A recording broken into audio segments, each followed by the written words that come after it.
ಎಲ್ಲರಿಗೂ ನಮಸ್ಕಾರ. ಮೌನವೇ ಪ್ರೀತಿಯ ಭಾಷೆ ಧಾರಾವಾಹಿಯ ಸಂಚಿಕೆ 6ಕ್ಕೆ ನಿಮ್ಮೆಲ್ಲರಿಗೂ ಪ್ರೀತಿಯ ಸ್ವಾಗತ.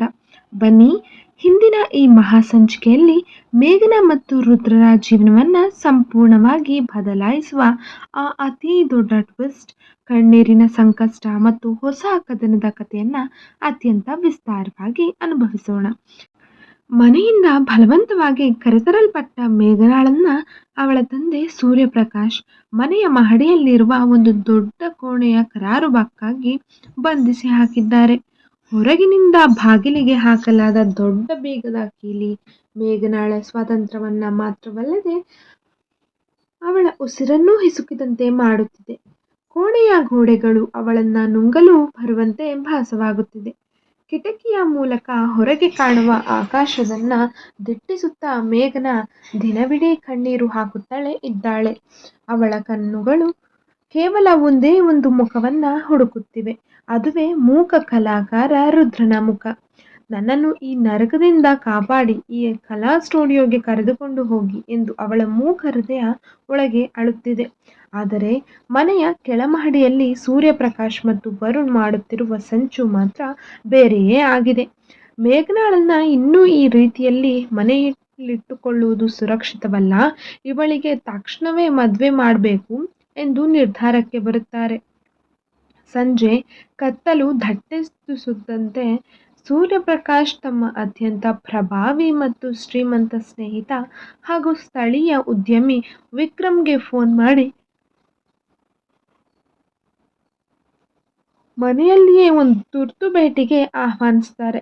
ವಿಕ್ರಮ್ ಬೇರೆ ಯಾರೂ ಅಲ್ಲ, ಅಂದು ಮೇಘನಾಳ ಕಾರಿಗೆ ಬೇಕಂದೇ ಡಿಕ್ಕಿ ಹೊಡೆಸಿ ಅವಳ ಧ್ವನಿಯನ್ನ ಶಾಶ್ವತವಾಗಿ ಕಸಿದುಕೊಂಡು ಆ ಅಪಘಾತದ ಎಲ್ಲಾ ಸಾಕ್ಷ್ಯಗಳನ್ನ ಮುಚ್ಚು ಹಾಕಿದ್ದ ಅದೇ ಕ್ರೂರ ಖಳನಾಯಕ. ಆದ್ರೆ ಈ ಸತ್ಯ ಮೇಘನಾಳಿಗೆ ಇನ್ನೂ ತಿಳಿದಿಲ್ಲ. ಸೂರ್ಯಪ್ರಕಾಶ್ ತನ್ನ ಮಗಳ ಅಹಂಕಾರವನ್ನ ಮುರಿಯಲು ಮತ್ತು ಮನೆಯ ಗೌರವವನ್ನ ಕಾಪಾಡಲು ವಿಕ್ರಮ್ಗೆ ಮೇಘನಾಳನ್ನ ಮದುವೆ ಮಾಡಿಕೊಳ್ಳಲು ನಿರ್ಧರಿಸುತ್ತಾರೆ. ವಿಕ್ರಮ್ ತನ್ನ ಕಪಟ ಮುಖದಲ್ಲಿ ನಗುತ್ತಾ, ಅವಳು ಮೂಕಳಾದರೆ ಏನು ಸೂರ್ಯಪ್ರಕಾಶ್, ನನ್ನ ಸ್ಟೇಟಸ್ಗೆ ತಕ್ಕ ಹೆಂಡತಿ ಅವಳು, ನಾನು ಅವಳನ್ನ ಮದುವೆ ಆಗಲು ಸಂಪೂರ್ಣ ಸಿದ್ಧನಿದ್ದೇನೆ ಎಂದು ಒಪ್ಪಿಕೊಳ್ಳುತ್ತಾನೆ.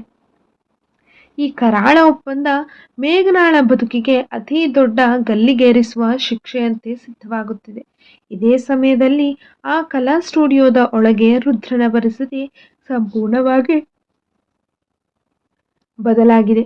ಮೇಘನಾಳನ್ನ ಬಲವಂತವಾಗಿ ಎಳೆದುಕೊಂಡು ಹೋದಾಗಿನಿಂದ ರುದ್ರನ ಕೈಯಲ್ಲಿ ಕೊಂಚ ನಿಲ್ಲುತ್ತಿಲ್ಲ.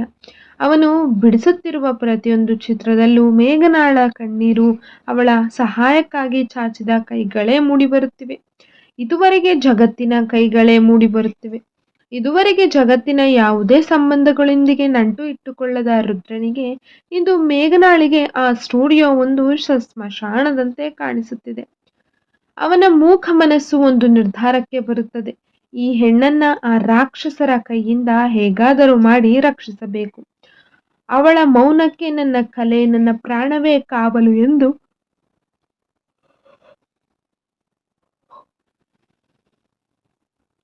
ದೃಢವಾದ ನಿರ್ಧಾರ ಮಾಡುತ್ತಾನೆ. ಅವನು ತನ್ನ ಸ್ಟುಡಿಯೋದಲ್ಲಿದ್ದ ಕೆಲವು ಹಳೆಯ ರೇಖಾಚಿತ್ರಗಳನ್ನು ಮತ್ತು ತಾನು ಮೇಘನಾಳಿಗೆ ವಿಶೇಷವಾಗಿ ಬಿಡಿಸಿದ್ದ ಒಂದು ಸುಂದರವಾದ ಭಾವಚಿತ್ರವನ್ನ ಕೈಗೆ ತೆಗೆದುಕೊಂಡು ರಾತ್ರಿಯ ಕತ್ತಲಲ್ಲಿ ಮೇಘನಾಳ ಮನೆಗೆ ಕಡೆಗೆ ಪ್ರಯಾಣ ಬೆಳೆಸಲು ಸಿದ್ಧನಾಗುತ್ತಾನೆ. ಮನೆಯೊಳಗೆ ಮಧ್ಯರಾತ್ರಿಯ ಸಮಯದಲ್ಲಿ ವರುಣ್ ಮೇಘನಾಳ ಕೋಣೆಯ ಬಾಗಿಲನ್ನ ಸ್ವಲ್ಪ ತೆರೆದು ಒಂದು ದುಬಾರಿ ಮದುವೆಯ ಸೀರೆ ಮತ್ತು ಒಡವೆಗಳನ್ನ ಅವಳ ಮುಂದೆ ಎಳೆಸೆದುಕೊಳ್ಳುತ್ತಾನೆ. ನಾಳೆ ನಿನಗೆ ವಿಕ್ರಮ್ ಜೊತೆ ನಿಶ್ಚಿತಾರ್ಥ. ನೀನು ಮೂಕಳಾಗಿದ್ದರೂ ಈ ಮನೆಯ ಮರ್ಯಾದೆ ಉಳಿಯಲು ಈ ಮದುವೆ ಜರುಗಲೇಬೇಕು. ತಪ್ಪಿಸಿಕೊಳ್ಳಲು ಪ್ರಯತ್ನಿಸಬೇಡ ಎಂದು ಗದರಿ ಬಾಗಿಲು ಲಾಕ್ ಮಾಡಿ ಹೋಗುತ್ತಾನೆ. ಆ ಸೀರೆ ಮತ್ತು ಒಡವೆಗಳನ್ನ ನೋಡಿದ ಮೇಘನಾಳ ಎದೆಯ ಒಡೆತ ಹೋಗುವಂತಾಗುತ್ತದೆ. ತನಗೆ ಇಷ್ಟವಿಲ್ಲದ ತನ್ನ ಧ್ವನಿಯನ್ನ ಕಸಿದುಕೊಂಡ ಆ ಕ್ರೂರ ವ್ಯಕ್ತಿಯ ಮುಂದೆ ತಾನು ಬಲಿಯಾಗಬೇಕಾ? ಅವಳು ಆ ಒಡವೆಗಳನ್ನ ಕೋಪದಿಂದ ಎಸೆದು ನೆಲದ ಮೇಲೆ ಕುಳಿತು ಜೋರಾಗಿ ಅಳುತ್ತಾಳೆ. ಅವಳ ಕಣ್ಣೀರು ಕೋಣೆಯ ಮೂಲೆ ಮೂಲೆಯಲ್ಲೂ ಪ್ರತಿಧ್ವನಿಸುತ್ತಿದೆ. ಆದರೆ ಯಾರೂ ನಿರೀಕ್ಷಿಸದ ಒಂದು ರೋಚಕ ಘಟನೆ ಆ ಕ್ಷಣದಲ್ಲೇ ನಡೆಯುತ್ತದೆ. ಮನೆಯ ಹಿಂಭಾಗದಲ್ಲಿರುವ ದೊಡ್ಡ ಮರದ ಕೊಂಬೆಯು ಸಹಾಯದಿಂದ ರುದ್ರ ಯಾರಿಗೂ ಕಾಣದಂತೆ ಕಳ್ಳನ ಹೆಜ್ಜೆ ಇಟ್ಟು ಮೇಘನಾಳ ಕೋಣೆಯ ಕಿಟಕಿಯ ಬಳಿ ಬಂದು ತಲುಪುತ್ತಾನೆ. ಮಳೆಯ ತಂಪಾದ ಗಾಳಿಯೊಂದಿಗೆ ಕಿಟಕಿಯ ಪರದೆ ಸರಿದಾಗ ಹೊರಗೆ ನಿಂತಿರುವ ರುದ್ರನನ್ನ ನೋಡಿ ಮೇಘನ ಕಣ್ಣುಗಳು ಆಶ್ಚರ್ಯದಿಂದ ಅಗಲವಾಗಿ ತೆರೆದುಕೊಳ್ಳುತ್ತವೆ. ತಾನು ಅಷ್ಟು ಹಂಬಲಿಸಿ ಕರೆದ ದೇವತೆ ತನ್ನ ಮುಂದೆಯೇ ನಿಂತಿದ್ದಾನೆ ಎಂದು ನಂಬಲು ಅವಳಿಗೆ ಸ್ವಲ್ಪ ಸಮಯ ಬೇಕಾಗುತ್ತದೆ. ರುದ್ರ ತನ್ನ ಕೈಯ ಸನ್ನೆಗಳ ಮೂಲಕ ನಗುತ್ತಾ ನಾನು ಬಂದಿದ್ದೇನೆ, ಭಯಪಡಬೇಡ ಎಂದು ಧೈರ್ಯ ತುಂಬುತ್ತಾನೆ.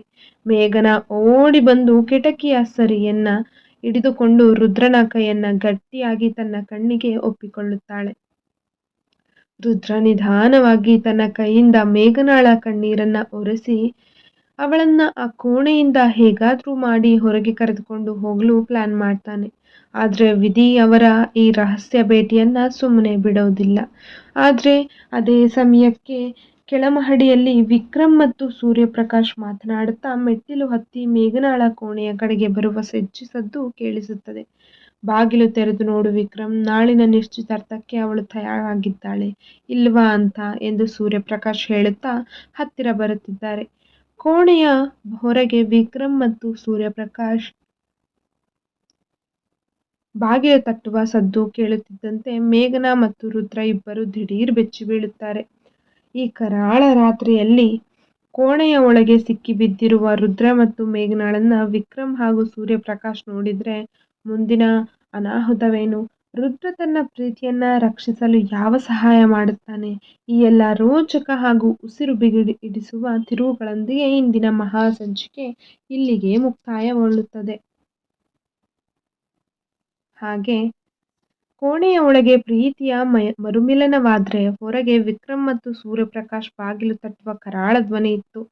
ಸಿಕ್ಕಿ ಬೀಳುವ ಅಂಚಿನಲ್ಲಿರುವ ರುದ್ರ ಮತ್ತು ಮೇಘ್ನಾ ಇಬ್ರು ಕೂಡ ಈ ಪರಿಸ್ಥಿತಿಯಿಂದ ಹೇಗೆ ಪಾರಾಗ್ತಾರೆ? ವಿಕ್ರಮ್ಗೆ ಅಂದು ನಡೆದ ಅಪಘಾತದ ಸತ್ಯ ಗೊತ್ತಾಗುತ್ತಾ? ಮುಂದಿನ ಸಂಚಿಕೆ 7ರಲ್ಲಿ ಕಾದಿದೆ ಬೆಚ್ಚಿ ಬೀಳಿಸುವ ಅತಿ ದೊಡ್ಡ ತಿರುವು. ಆ ರೋಚಕ ಕಥೆಯನ್ನ ಮಿಸ್ ಮಾಡ್ಕೊಳ್ದೆ ನೋಡಲು ಈಗಲೇ ನಮ್ಮ ಚಾನೆಲ್ ಅನ್ನ ಸಬ್ಸ್ಕ್ರೈಬ್ ಮಾಡಿ, ಲೈಕ್ ಮಾಡಿ ಮತ್ತು ಶೇರ್ ಮಾಡಿ. ಮುಂದಿನ ಸಂಚಿಕೆಯಲ್ಲಿ ಭೇಟಿಯಾಗೋಣ. ನಮಸ್ಕಾರ.